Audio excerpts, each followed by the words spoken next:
வணக்கம், welcome to Chitra Murali's kitchen. இன்றைக்கி என்ன ரெசிபி பார்க்க போகிறோம் அப்படின்னா, வெங்காயமும் பூண்டும் சேர்த்து ஒரு வெந்தய குழம்பு, அதுக்கப்புறம் பாவக்காய் தேங்காய் போட்டால் கறி பண்ண போகிறோம். பீர்க்கங்காயில் கூட்டு பண்ண போகிறோம். நான் பீர்க்கங்காய் கூட்டுக்கு ஒரு கைப்பிடி பாசிப்பருப்பும் ஒரு டேபிள் ஸ்பூன் கடலைப்பருப்பும் நல்லா வாஷ் பண்ணிவிட்டு அதிலே கொஞ்சம் அதிலே கொஞ்சம் மஞ்சப்பொடியும் பெருங்காயமும் போட்டு காயெல்லாம் போட்டு வேக வச்சு ரெடியாக வச்சுருக்கேன். ஸோ அது வெந்துட்டு இருக்குது. அதில் அரைச்சி விடுறதுக்கு தேங்காய், பச்சை மிளகா, சீரகம் அதுவும் அரைச்சி ரெடியாக இருக்குது. நம்ம இப்போ அதை தான் மிக்ஸ் பண்ண போகிறோம். இந்த பக்கம் நம்ம பாவக்காய் கறி பண்ண போகிறோம். ஃபஸ்ட்டு கூட்டு வெந்துருது. ஸோ அதுக்கு ரெடி பண்ணிடலாம். நாம் கூட்டு ஆல்ரெடி வேக வச்சாச்சு. அதுக்கு தேங்காய், பச்சை மிளகா, சீரகம் அரைச்சி வச்சுருக்கோம். அந்த விழுதை சேர்த்துடலாம். இது நல்லா ஒரு கொதி வரட்டும். அதுக்குள்ளே இந்த பக்கம் கடாயில் எண்ணெய் வச்சுருக்கோமா, நம்ம பாவக்காய் கறி தான் பண்ண போகிறோம். ஸோ அதுக்கு தாளிச்சிடலாம். கடுகு, கொஞ்சம் உளுத்தம் பருப்பு, கொஞ்சம் சீரகம், ஒரே ஒரு வரமிளகா போட்டிருக்கேன், கொஞ்சம் கருவேப்பிலை போட்டிருக்கேன். அப்படியே சேர்த்துட்றேன்.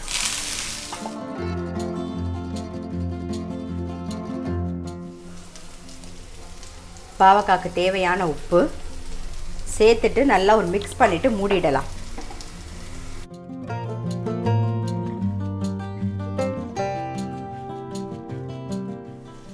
இந்த பக்கம் கூட்டுக்கும் உப்பு சேர்த்துருவோம். சேர்ந்து நல்லா ஒரு கொதி வரணும்.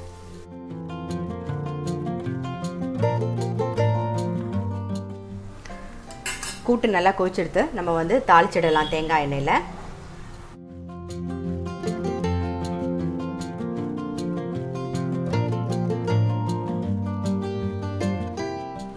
மேலாக பச்சை தேங்காய் ஒரு ஸ்பூன். எண்ணெய் காஞ்சிடுத்து. கூட்டுக்கு கடுகு, உளுத்தம் பருப்பு, சீரகம், கொஞ்சம் கருவேப்பிலை. இப்போ கூட்டு ரெடி ஆகிடுத்து. நம்ம அடுத்தது வெங்காயம் வெந்தய குழம்பு பண்ணிடலாம். சட்டியில் நல்லெண்ணெய் விட்டுருக்கேன், அது காயட்டும். இந்த பக்கம் பாவக்காய் நல்லா வெந்தெடுத்து நான் ஒரே ஒரு வரமிளகா தான் தாளித்து போட்டேன். நீங்கள் வேணும்னா ரெட் சில்லி பவுடர் கூட சேர்த்துக்கலாம். இல்லை கொஞ்சம் தேங்காய், வெல்லம் சேர்த்துக்கலாம். வெல்லம் நல்லா ஒரு 2 டேபிள் ஸ்பூனுக்கு சேர்க்குறேன் நான்.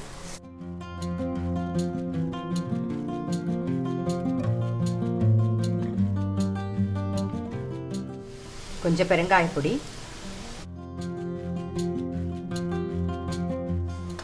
இந்த பக்கம் நல்லா நான் காஞ்செடுத்து கடுகு, வெந்தயம், பெருங்காயம், சின்ன வெங்காயம், பூண்டு, கருவேப்பிலை,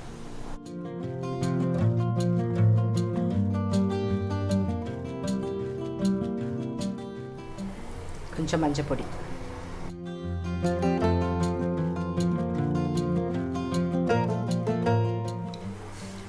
வத்த குழம்பு பொடி சேர்த்துக்கலாம்.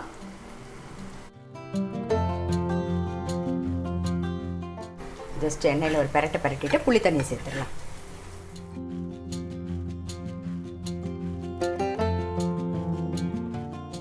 தேவையான உப்பு சேர்த்துக்கலாம். கொஞ்சம் வெல்லம் சேர்த்துக்கலாம். இது புளியோட எருப்பு எடுக்கிறதுக்கு தான். இப்போ நல்லா சேர்ந்து கொதிக்கட்டும்.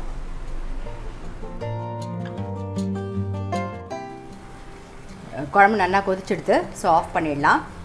இந்த பக்கம் பாவக்காவும் ரெடி ஆகிடுத்து, அதையும் ஆஃப் பண்ணிடலாம். நம்ம இன்றைக்கி ரெசிபி பார்த்துருப்பீங்க. கண்டிப்பாக உங்கள் எல்லாருக்குமே ரொம்ப பிடிச்சிருக்கும். அதாவது நம்ம எப்பயுமே பண்ண ரெசிபி தான். இன்றைக்கி நான் பண்ணதை உங்கள் கூட ஷேர் பண்ணியிருக்கேன். அவ்வளோதான்.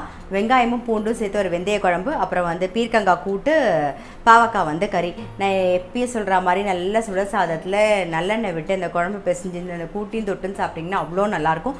இந்த கூட்டு சப்பாத்திக்குமே நல்லா டேஸ்ட்டாக இருக்கும். ஸோ நீங்கள் ஒரு வாட்டி கூட்டு மட்டும் பண்ணிட்டா கூட காலையில் கூட்டில் பிசைஞ்சு சாப்பிட்டு மத்தியானம் சப்பாத்தி கூட யூஸ் பண்ணிக்கலாம். அது நம்மளோட இஷ்டம் தான். இப்போ அடுத்தது நான் மாதுளம்பழம் ஜூஸ் தான் போட போகிறேன். இப்போ அதை நம்ம போட்டுடலாம்.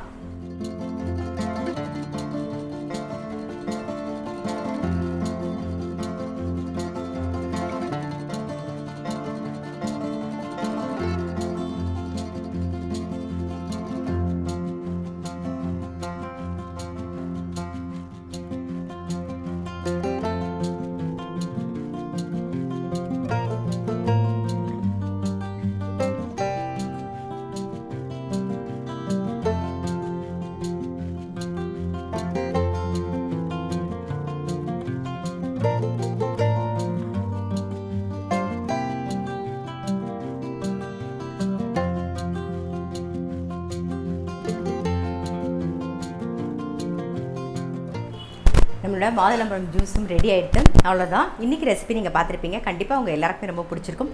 டெஃபினட்டாக ட்ரை பண்ணி பாருங்கள். நான் அடுத்த வீடியோவில் சந்திக்கிறேன்.